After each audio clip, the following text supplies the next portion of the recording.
नाज़रीन, इजराइल की खौफनाक बमबारी और ट्रंप की सफाई हस्ती से मिटा देने वाली और डायरेक्ट हमला करने की धमकियों के बावजूद ईरान जो है वो सामना कर रहा है। ईरान जो है वो भरपूर अंदाज के अंदर इस वक्त इजराइल और अमेरिका दोनों के साथ जो है वो टकरा गया है और इस वक्त ईरान जो है वो एस्केलेट कर रहा है और जो एग्रेसर्स हैं उनको तारीखी सबक जो है वो सिखा रहा है और जो जंग ईरान के ऊपर मुसल्लत की गई है उसका मजा चखाया जा रहा है उनको जिन्होंने जंग मुसल्लत की है। और इजराइल जो है वो इस वक्त ईरान के अंदर सिविलियंस को निशाना बना रहा है। तेहरान के अंदर बड़ी खौफनाक बमबारी की जा रही है और तेहरान को निशाना बनाने का एक मकसद है कि और फिर सिविलियंस को निशाना बनाने का मकसद यह है कि इस ईरान की जो गवर्नमेंट है उसको कमजोर किया जाए, लोगों को जो है वो खिलाफ किया जाए, लोग जो है वो मुजाहरे करें और सड़कों के ऊपर निकल आए।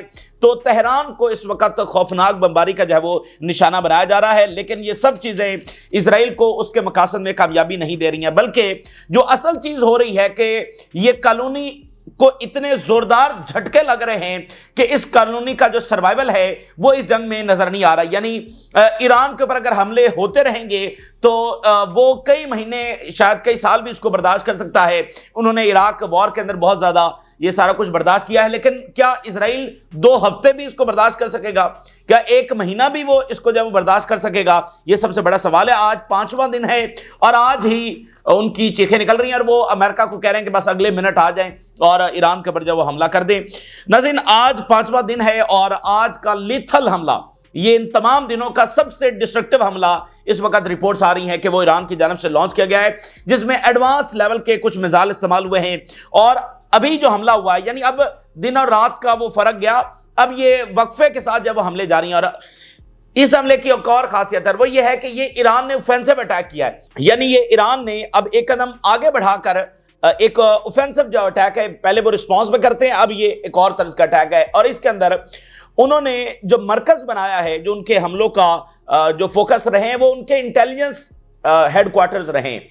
ये इजराइल की तारीख का सबसे बड़ा हमला है जो उनके ऊपर हुआ है। मुसाद का इंटेलिजेंस हेडक्वार्टर निशाना बना है, उसके अलावा 8200 इसका इंटेलिजेंस हेडक्वार्टर निशाना बना है, इसके अलावा अमन इसका जो इंटेलिजेंस हेडक्वार्टर है उसको निशाना बनाया गया है। और इस वक्त जो वीडियोस, इस वक्त जो तस्वीर दुनिया भर के अंदर वायरल है वो इजराइल की तबाही के मनाजर देख रही है। पूरी दुनिया इस वक्त इजराइल की तबाही के मनाजर देख रही है, जिसमें मुसाद, जिसके अंदर 8200 इसके जो हेडक्वार्टर्स हैं वो आग के शोलों की लिपेट के अंदर है। पहले तो दुनिया तस्वीर देखी तो उनको लगा कि शायद ये ईरान के ऊपर कहीं बमबारी हुई है, बाद में पता चला कि नहीं, ये तल अवीव के मनाजर हैं, ये हाइफा के मनाजर हैं। और जहां पर ये बिल्डिंग्स जो कि इंटेलिजेंस हेडक्वार्टर्स हैं वो आग के शोलों की लिपेट के अंदर हैं। ये इजराइल की जो एब्सोल्यूट आप कह लें कि जो सिक्योरिटी है, एब्सोल्यूट जो पावर है, उनकी जो हैबत है वो बहुत बुरी तरीके से एक्सपोज हो रही है। पिछले 4 दिनों के अंदर भी हुई है और इस वक्त जो हमला हुआ है ये हमला अपने आप के अंदर एक अहमियत रखता है कि इंटेलिजेंस हेडक्वार्टर्स को निशाना बनाया गया है और ना सिर्फ निशाना बनाया गया है बल्कि वो टारगेट अचीव किया गया है। मिसाइल उन बिल्डिंग्स को जाकर टकराए हैं और एक बिल्डिंग के बारे में बताया जा रहा है कि वो मुकम्मल तौर पर लेवल हो गई, मुकम्मल तौर पर जो है वो जमीन बोस हो गई। और इसमें एक नई टेक्निक जो है वो ईरान की जानिब से इस्तेमाल की गई है। जैसे इजराइल अटैक करता है एयरफोर्स के जरिए और वो एक ही जगह पर कई बम गिराता है, तो यहां पर ईरान ने भी क्या किया है कि एक एक बिल्डिंग के ऊपर कई कई बैलिस्टिक मिसाइल दाग दिए। ठीक है, तो अगर उनकी अंडरग्राउंड फैसिलिटीज भी थी तो वहां पर भी उनका गहरा नुकसान जो है वो हो सकता है। बड़ी तादाद के अंदर कैजुअलिटीज वहां पर हो सकती है। मुकम्मल सेंसरशिप इस वक्त इजराइल के अंदर लगा दी गई है, लेकिन इसके बावजूद कुछ वीडियोस और तस्वीर जो है वो दुनिया के सामने आई हैं और तल अवीव के अंदर आग के शोले देखे जा रहे हैं, हाइफा के अंदर जो है वो देखे जा रहे हैं। और साथ ईरान ने क्या कहा है, ईरान ने इस हमले के बाद यह भी कहा है कि वो ड्रोन वॉरफेयर भी शुरू करने जा रहे हैं। यानी इजराइल ने जो ईरान के ऊपर हमला किया उसने पहले ही हमले के अंदर अपनी 100% जो कैपेबिलिटीज हैं उसका मुजाहरा किया। अपनी एयरफोर्स की जितनी ताकत है उसने सारी की सारी ताकत लगा दी और फिर जो उसने असैसिनेशन ऑपरेशंस किए। तो ईरान ने जब हमलों का आगाज किया है तो उसने अपनी सारी ताकत का इस्तेमाल नहीं किया है, वो ग्रेजुअल अपनी ताकत को बढ़ा रहा है। ठीक है, और उसमें भी एक डिबेट है, कुछ लोग ये कहेंगे कि भाई पहले ही दिन वो 2000 मिसाइल दाग देते, तो इस तरह से जंगें नहीं लड़ी जाती हैं। उन्होंने पहले दिन अटैक किया और देखें अटैक था, उसमें देखना था कि उनका एयर डिफेंस कैसे काम करता है, और फिर पहले दिन 2000 मिसाइल दाग दें तो फिर देखें इतनी एस्केलेशन हो जाएगी कि न्यूक्लियर का भी खतरा है। तो बड़ी विजडम के साथ चलना है। और फिर ईरान ने अटैक किया पहले दिन रिस्पांस के अंदर, और दुनिया को फिर मैसेज दिया कि इन्होंने हमारे पर एग्रेशन किया, हम फिर भी अभी रिस्ट्रेंट कर रहे हैं, हम मैसेज दे रहे हैं सीज फायर का। अगले दिन फिर थोड़ा सा हमला और बढ़ाया, फिर अगले दिन और बढ़ाया। तो ईरान के जो हमले हैं वो एक उस खास पैटर्न के तहत हैं, और उसमें एक चीज यह है कि एक लंबी जंग, ठीक है ना, उसके अंदर अपने रिसोर्सेज को बचा के रखना, और साथ यह है कि दुनिया को यह मैसेज भी देते रहना कि हम इन रिस्पॉन्स दे रहे हैं और हमारे पर जंग मुसल्लत, और हम अब भी जब वो सीज फायर के लिए तैयार हैं। यानी ऐसा इंपैक्ट क्रिएट करना इसराइल के अंदर कि अंदर से भी प्रेशर आए और दुनिया को भी मैसेज। आप देखें ना, ये कोई मामूली बात है कि जापान ने इसराइल के हमले को कंडेम किया है, इसको आप मामूली वाकया समझते हैं?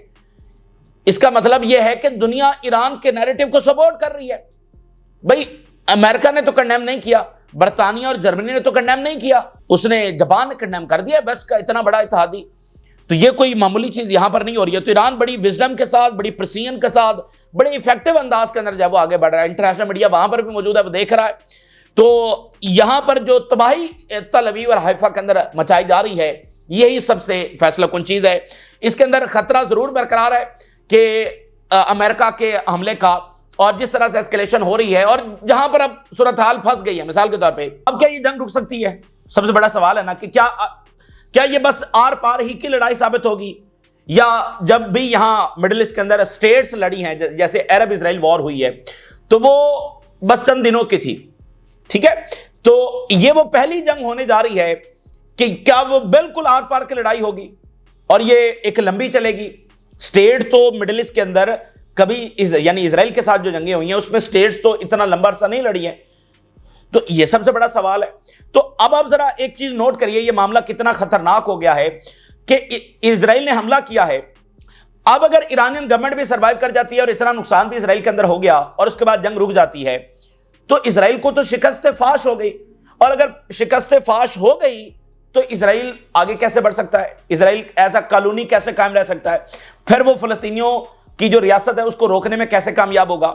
उसको तो शिकस्त फाश होगी, उसको फिर बाकी जो टर्म्स हैं वो मानना पड़ेंगी। फलस्तीनी रियासत जो है वो उसका ऐलान करना पड़ सकता है, ठीक है?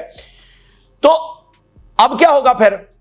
इजराइल पीछे नहीं हटेगा, ठीक है? उसने जो हमला किया है वो तो अग्रेशन उसने दिखाया, तो अग्रेशन दिखाकर वो पीछे कैसे हटेगा? और वो एक नॉर्मल कंट्री नहीं है, वो एक कॉलोनी है जो डोमिनेंस के ऊपर खड़ी है। तो यहां तो उसको जिल्लत अमेज, एक ऐसी शिकस्त जिसके बाद वो कोई मुंह दिखाने के काबिल नहीं रहेगा। तो इसलिए अब यहां पर जंग का रुकना बड़ा मुश्किल नजर आ रहा है। एक चीज है जो इसको रोक सकती है और वो है इकोनॉमी, वो है ऑयल। यानी ऑयल जो है वो हिट होने जा रहा है। इस वक्त भी ये खबरें सामने आ रही हैं कि इजराइल जो है वो ऑयल को हिट करने जा रहा है, और जाहिर बात है कि ईरान भी फिर जिस तरह से हिट करेगा, और स्ट्रेट ऑफ हुर्मुज़ और पर्शियन गल्फ के अंदर भी जंग फैल सकती है। तो अगर यहां पर कोई डिसाइडिंग फैक्टर हो सकता है सीज फायर के हवाले से, तो वो ये इकोनॉमी हो सकती है, वो ये ऑयल हो सकता है। लेकिन अब उधर से ट्रंप है और वो हमला करने की तैयारी कर रहा है, तो ईरान जो है वो आगे बढ़ रहा है और वो बहुत बुरे तरीके से हिट कर रहा है इजराइल को इस वक्त। और तल अवीव के अंदर बताया जा रहा है कि 5 लोकेशंस के अंदर मिसाइल पेनिट्रेट कर गए। ये बस यही है ना, कहानी खत्म है। क्योंकि इजराइल की बुनियाद इस चीज के ऊपर है कि वो दूसरों पर जाकर बमबारी करेगा, लेकिन इजराइल में कोई बमबारी नहीं कर सकता। कहानी खत्म है। तल अवीव वो कह रहे हैं 5 लोकेशंस के अंदर मिसाइल पेनिट्रेट कर गए, और हमने पिछले 4 दिनों से देखा है वो कर रहे हैं, और अभी उन्होंने इस हमले के अंदर पेनिट्रेट किया है। यानी आज का जो ये हमला है, जो जिसमें इंटेलिजेंस हेडक्वार्टर हिट हुए हैं, एक ही टाइम पर उनकी तमाम बड़ी इंटेलिजेंस एजेंसीज के हेडक्वार्टर को हिट करना और फिर वो तबाह कर देना उनको, ये हमला अपनी नौयत के अंदर बहुत बड़ी अहमियत रखता है। और इजराइल जो असैसिनेशन करता है उसके बाद ह्यूमिलिएट करता है। देखना, ये हिजबुल्लाह की इन्होंने असैसिनेशन की और दिखाया कि बस देखो हमने कैसे लिपेट लिया हिजबुल्लाह को, और बाकियों को भी लगा कि यार हिजबुल्लाह इतनी कमजोर थी। उसके बाद फिर हिजबुल्लाह ने कैसे जंग लड़ी। तो यहां पर ईरान के खिलाफ पहले 24 घंटों में इन्होंने असैसिनेशन की, ये किया वो किया, तो उस इंटेलिजेंस को निशाना बनाया गया। अब मुझे बताइए ना, जो कहते थे ईरान की इंटेलिजेंस किधर गई, तो उनके इंटेलिजेंस हेडक्वार्टर को निशाना बनाया गया है, ठीक है ना? उनके तमाम बड़े हेडक्वार्टर्स को प्रिसीजन के साथ, एक मिसाइल इधर नहीं उधर नहीं, बिल्कुल उस बिल्डिंग के अंदर, हालांकि ये पॉपुलेटेड एरियाज के अंदर है, इन्होंने कुछ बिल्डिंग्स ये वहीं पर बनाते हैं पॉपुलेटेड एरियाज के अंदर, फिर भी उसको प्रेसिजन के साथ जाकर जो है वो टारगेट किया है। और फिर एक जो बड़ा हमला ईरान के हवाले से बताया जा रहा है, साइंटिफिक जो इंस्टीट्यूट है उसको नाज़िर निशाना जो बनाया गया है। इसराइल की जो कई सालों की रिसर्च थी वो डिस्ट्रॉय हो गई है। देखिए ना, उन्होंने इनके 14 साइंसदान शहीद किए, ईरान के 14 साइंसदान शहीद किए, कितना जुल्म किया है। तो ईरान ने फिर टिट फॉर टैट जवाब दिया है, उनके साइंटिफिक इंस्टीट्यूशन को निशाना बनाया जिसमें कई साल की जो रिसर्च है वो डिस्ट्रॉय हो गई है। ये उनका जो है सबसे बड़ा नुकसान हुआ है। तो कई अंदाज के अंदर उनका जो नुकसान है वो होता चला जा रहा है। इन्होंने जो आग दूसरों के दरवाजों के ऊपर धकेली थी कई साल तक, तो आज वो आग जो है वो ज्यादा शिद्दत के साथ इनके दरवाजों पर जो है वो लौट आई है। अच्छा, इसके साथ अब जरा अगली रिपोर्ट देखिए। फिर ये रिपोर्ट्स आ रही हैं कि मलबे तले दबे हैं ये, ठीक है ना, अंडर द रबल, ठीक है ना, इनकी कैजुअलिटीज हुई हैं और मलबे तले से इनको निकाला जा रहा है। This is the end of this colony, ठीक है ना, मलबे तले से उनको निकाला जा रहा है। ये चीजें बाकियों ने देखी है, इजरायलियों ने नहीं देखी हैं।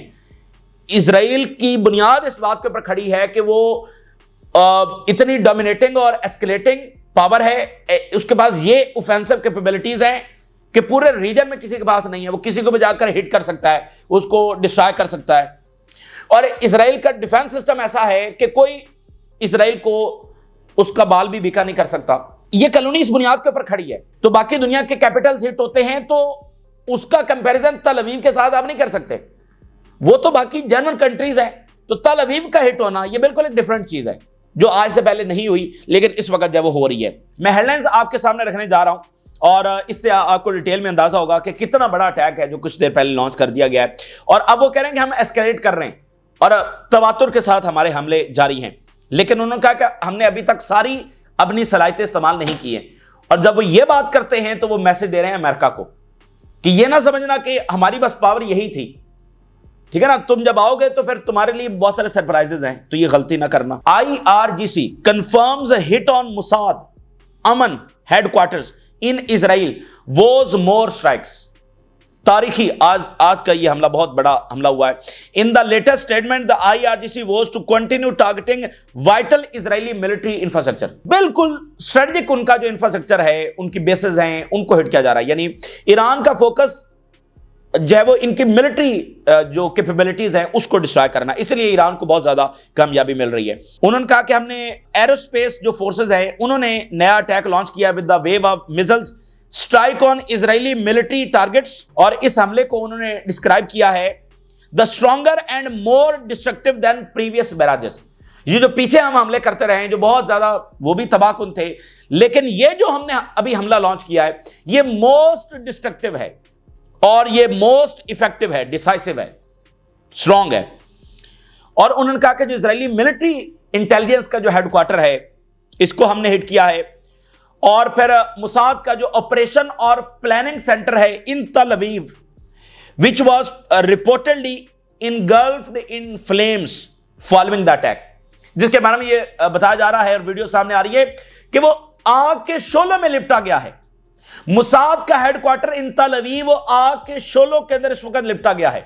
वो वीडियोस और तस्वीर दुनिया भर के सामने आ रही है। Operation true promise 3 Iran missiles strike hits Israeli intelligence headquarters. और ये कहां पर हुए हैं? हर्जेलिया के अंदर ये अटैक किया गया है। Multiple Iranian missile hits central areas of occupied Palestine.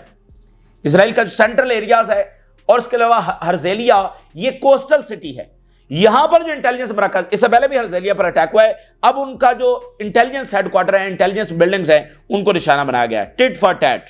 Photos publish हुए हैं, वीडियोस पब्लिश हुई हैं। The image appears to show the location of the attack on a large warehouse और लॉजिस्टिक फैसिलिटी। इसके अलावा उन्होंने इनकी एक बड़ी जो लॉजिस्टिक फैसिलिटी है उसको भी निशाना बनाया है। और बताया जा रहा है कि ये इस तरह की फैसिलिटी थी कि जितनी भी लॉजिस्टिकल एक्टिविटीज होती हैं मिलिट्री इंटेलिजेंस के लिए, अमन जो इनकी बॉडी है मिलिट्री इंटेलिजेंस की, उसके लिए जितनी भी लॉजिस्टिकल सपोर्ट होती है वो जिस बिल्डिंग से होती है उसको हिट किया गया, उस फैसिलिटी को हिट किया गया है। इतनी बड़ी प्रिसीजन के साथ हमला करना ये बहुत ही गैर मामूली बात है। और direct and escalating response to the Israeli occupation continued bombardment of Iranian cities and civilian infrastructure. ये जो सिविलियन इंफ्रास्ट्रक्चर को निशाना बना रहे हैं, उसके जवाब में ये एस्केलेटरी और डायरेक्ट रिस्पॉन्स जो है वो दिया गया है। और वो बता रहे हैं कि सिर्फ 2 जो बिल्डिंग्स हैं उनको हिट करने के लिए 20 बैलिस्टिक मिसाइल्स लॉन्च किए गए। यानी मैंने आपको बताया ना कि वही तरीकाकार के एक ही जगह पर कई ज्यादा मिसाइल आकर टकराना, तो वो अगर अंडरग्राउंड फैसिलिटीज भी हैं तो वो भी हिट होंगी। और जाहिर बात है इजरायलियों ने उसको इतना गहरा नहीं बनाया होगा, क्योंकि उनको कभी ये खतरा रहा नहीं कि हमारे ऊपर आकर एयरफोर्स अटैक करेगी। हिजबुल्लाह को तो पता है ना कि उनके ऊपर एयरफोर्स नहीं आकर अटैक करना है। ईरान ने इसीलिए मिसाइल सिटीज बनाए हुए हैं, उनको पता है कि उनकी अपनी एयरफोर्स है नहीं, और इजरायली एयरफोर्स कितना पेनिट्रेट कर सकती है उस हिसाब से उन्होंने मिसाइल सिटीज बनाए हुए हैं। तो इनका तो मामला मुख्तलिफ है, इनकी तो अपनी एयरफोर्स है और वो डिफेंस भी कर सकती है, और इनको पता है कि किसी के पास F-35 नहीं है, स्ट्रेटेजिक बॉम्बर्स नहीं है कि वो आएंगे और हमारे पर अटैक करेंगे और अंडरग्राउंड फैसिलिटीज तबाह करेंगे। तो ईरान जो है वो एक एक जगह पर इस तरह के बिल्डिंग्स के ऊपर जो वो 4-4, 5-5 बैलिस्टिक मिसाइल भी दाग रहा है। Israeli media have acknowledge casualties and infrastructure damage. Israeli media ने भी इसको कंफर्म किया कि कैजुअलिटीज हुई हैं। एंड वायरल ऑनलाइन वीडियो, पूरी दुनिया में अब ये वीडियो वायरल हैं, shows fire and black smoke rising from multiple impact sites. Haifa और तल अवीव और सेंट्रल इजराइल की कई एक साइट से जहां पर यह ताजा तरीन हमला हुआ है, गहरे बादल धुएं के जो है वो नजर आ रहे हैं, आग के शोले वहां पर नजर आ रहे हैं। वन वीडियो कैप्चर्ड अ बस इनगल्फ्ड in flames in a parking. एक वीडियो सामने है जिसमें बस जो है वो शोलों में लिपटी हुई है। While other image shows smoke blowing in several areas. कुछ और वीडियो सामने है जिसमें देखा जा सकता है कि कई एक एरियाज के अंदर धुएं के बादल उठते हुए नजर आ रहे हैं। Iranian ballistic missile struck at least 5 locations across the heart of the Tel Aviv. बिल्कुल जो तल अवीव का मरकज है उसमें कम से कम 5 लोकेशंस के पर मिसाइल, वो जो ट्रम्प वहां से भागा है ना G7 छोड़कर, तो वो एक एक घंटा अब इस कॉलोनी के लिए बड़ा मुश्किल साबित हो रहा है। तल अवीव में 5 location, in the heart of तल अवीव, किसी कोने में नहीं, इन आउटस्कर्ट्स नहीं, इन द हार्ट ऑफ तल अवीव 5 मिसाइल पेनिट्रेट कर गए with multiple impacts reported through out greater तल अवीव। ह्यूज एक्सप्लोजन्स वर हर्ड अपॉन इंपैक्ट। बड़े धमाके तल अवीव है, इन द हार्ट ऑफ तल अवीव। देखिए नॉर्थ से तो वो ऑलरेडी इवैक्यूएट करके इन एरियाज में आ चुके हैं, अब यहां से इवैक्यूएट होकर वो किधर जाएंगे? तो अगर तेहरान में धमाके हो रहे हैं तो फिर तल अवीव भी धमाकों से गूंजेगा, और तेहरान बर्दाश्त कर लेगा, तल अवीव नहीं कर सकता। Iranian missile ignite fires 3 missile struck southern Israel. अब वो 7 नॉर्थ को भी हिट किया है, 7 साउथ को भी हिट किया है। At least 8 separate incidents following a latest barrage launch from Iran. South और नॉर्थ में कम से कम 8 ऐसे वाकयात रिपोर्ट हुए हैं जिसमें मिसाइल पेनिट्रेट किए साउथ और नॉर्थ के अंदर। और इसके अलावा बता रहे हैं कि densely populated areas within central Israel, वहां पर भी ये रिपोर्ट्स आ रही हैं। Iranian missiles reportedly struck the sites in southern Israel. Meanwhile Israeli media reports the settlers may be trapped. ये लाइन है, this is the end of this colony. Settlers may be trapped under the rubble of a building. यह खबर तो फलस्तीनियों के हवाले से आती है, लेबनीज के हवाले से आती है, ईरानियंस के हवाले से अब आनी शुरू हो गई है कि रबल के अंदर, मलबे के ढेर के अंदर इजरायली जो है वो इस वक्त दब गए। जो हमला हुआ है, जंग इन्होंने छेड़ी है, तो इनका यह ख्याल था कि बस ये हमला करेंगे, ईरान का सफाया हो जाएगा और उसकी क्या ऐसी ताकत है कि वो हमें आकर हिट करेगा। तो ये एरोगेंस के अंदर हमला था। हालांकि रिपोर्ट्स बहुत सारा वाज़ेह थी कि ईरान पर हमला बहुत बड़ी गलती साबित होगा, ईरान की जो कैपेबिलिटीज हैं बहुत ज्यादा हैं, लेकिन इन्होंने सिर्फ बदमाशी का मुजाहरा किया। Iranian strike on Weizmann wipes out years of Israeli war research. कई साल की जो रिसर्च है वो एक हमले के अंदर हवा हो गई है, वो जलकर राख हो गई है। वो जो इनका साइंटिफिक इंस्टीट्यूशन है बहुत बुरे तरीके से हिट हुआ है, बिल्कुल डिस्ट्रॉय हो गया है वो, और ईयर्स आपकी जो रिसर्च है वो जलकर राख हो गई है। ये है टिट फॉर टैट। मुझे बताइए कि इस वक्त रीजन में या माजी में कोई ऐसा जवाब दे सका है? कोई भी नहीं दे। ये घमंड इनका टूट गया है। अब अमेरिका को बुला रहे हैं कि अमेरिका आए, तो जब अमेरिका आएगा तो उधर भी देख लिया जाएगा। फिर नहारिया टू सिजारिया जहां पर नेतन्याहू की रेजिडेंस है, इंक्लूडिंग हाइफा और सीरियन गुलान हाइट्स, यहां पर अटैक्स हुए हैं। इसके अलावा जो बड़ी इस वक्त डेवलपमेंट सामने आ रही है, ईरान ने साथ इन हमलों के बाद मजीद हमले वो कर रहे हैं, लेकिन साथ उन्होंने अनाउंस किया कि अब वो मजीद क्या करने जा रहे हैं, ड्रोन वॉरफेयर लॉन्च करने जा रहे हैं। यानी वो कह रहे हैं हमारे पास लाखों ड्रोन्स हैं और अभी वो हमने इस्तेमाल नहीं किए। अब ड्रोन वॉरफेयर देखें, अब यूक्रेन जंग में ड्रोन वॉरफेयर बहुत इंपैक्टफुल साबित हुआ है तो अब वो कह रहे हैं कि हम ड्रोन वॉरफेयर करने जा रहे हैं। Drone war looms as Iranian commander warns of mass UAV deployment. लाखों ड्रोन उनके पास है। Hundreds of drone would soon be launch toward Israeli target. बहुत जल्दी पहला जो हमला है, हंड्रेड्स ऑफ ड्रोन्स। देखें बैलिस्टिक मिसाइल तो वो 100 बैलिस्टिक मिसाइल भी बहुत होता है, तो हंड्रेड्स ऑफ ड्रोन्स, 400, 500, 700 इतने ड्रोन्स वो फायर करने जा रहे हैं। मुझे बताइए इजरायली एयर डिफेंस कैसे रोकेगा? ठीक, उसके बाद इजराइल का क्या बनेगा? तो ये 2 हफ्ते भी नहीं टिकने वाले हैं। He started that Iran's unmanned aerial system had already destroyed several strategic sites in Tel Aviv. Already हमने स्ट्रेटेजिक जो साइट्स हैं तेल अवीव के अंदर उनको डिस्ट्रॉय कर दिया है, और अब हम ड्रोन्स के जरिए आ रहे हैं। Our drones are long range, उनकी रेंज बहुत ज्यादा है, हाईली एक्यूरेट बहुत। ओ भाई, ईरानियन ड्रोन्स तो रशिया ले गया है, मतलब रशिया के अपने ड्रोन्स, लेकिन ईरानियन ड्रोन्स वो सबसे बढ़तरी ले गए। इधर जो टर्की है वो यूक्रेनियंस को ड्रोन्स दे रहा था, ईरान ने रशियंस को दिए हैं, और किसके हावी आए ड्रोन्स? ईरानियंस के। तो अब वो ड्रोन्स मैदान में उतारे एंड इमेंसली डिस्ट्रक्टिव। देखिए, चूंकि अमेरिका है ना या इजराइल है, इन्होंने इतना ड्रोन्स के ऊपर फोकस नहीं किया है क्योंकि उनके पास एयरफोर्स है। तो ईरान के पास एयरफोर्स नहीं है, तो उन्होंने ड्रोन्स के ऊपर फोकस किया है, उन्होंने मिसाइल के ऊपर फोकस किया है। और इजराइल के मुकाबले में ईरान ने जमीनी फौज के ऊपर फोकस किया है। तो इनके मिसाइल और इजरायली एयरफोर्स, उनका सामना हो रहा है, तो मिसाइल जीत रहे हैं और ड्रोन्स भी जीत रहे हैं। और वो कह रहे हैं कि जो हमारे ड्रोन्स हैं, इनका फोकस होगा क्रिटिकल जो मिलिट्री इंफ्रास्ट्रक्चर है इजराइल का, उसको हम हिट करने जा रहे हैं। और रिटेलिएशन जो हम करने जा रहे हैं ये इन वेव्स होगी, यानी जो जिस तरह ये वेव्स के अंदर अटैक्स कर रहे हैं, यानी एक वेव आई उसके अंदर 400 ड्रोन्स हो गए या 200 ड्रोन्स हो गए, फिर वक्फा आया, फिर तो इस तरह इन वेव्स है। यानी इसका मतलब वो कह रहे हैं कि हमारे पास लंबी सलाहियत है ये ड्रोन्स फायर करने की। Coordinated as part of the broader military doctrine developed in the response to ongoing Israeli aggression. और एक ब्रॉडर हमारे पास मिलिट्री स्ट्रेटजी है जिसके तहत हम ये हमला करने जा रहे हैं। तो इस वक्त जंग भरपूर जारी है और साथ साथ एस्केलेट हो रही है, यानी सिर्फ एक लेवल के। और अभी ऑयल के हवाले से खबर आ रही है, शायद अगले मिनटों के अंदर अगर ऑयल के ऊपर हमला होता है तो मामला बहुत ज्यादा खराब होने जा रहा है। तो एस्केलेट होती चली जा रही है, और सबसे बड़ा सवाल यह है कि क्या यहां पर सीजफायर हो सकेगा? लगता नहीं है, क्योंकि इजराइल को शिकस्त फाश होगी, और शिकस्त फाश का मतलब उसके ज़ायनिस्ट प्रोजेक्ट का खात्मा होगा। तो ट्रम्प ने बहुत बड़ी गलती की। अगर अमेरिका आएगा, डेफिनेटली वो ईरान में बड़ी तबाही मचा सकता है, लेकिन अगर इस जंग का नतीजा अमेरिका की मर्जी के मुताबिक भी ना आया, अमेरिका के आने के बाद, तो फिर क्या होगा? उसकी कीमत बहुत बड़ी होने वाली है। तो इसलिए ये टाइम बड़ा जो है वो क्रूशल होने जा रहा है। ये ताज़ा तरीन सूरत हाल जो आपके साथ शेयर किया, आपने राज़ लगा करें। इजाज़त दीजिए, अल्लाह हाफ़िज़।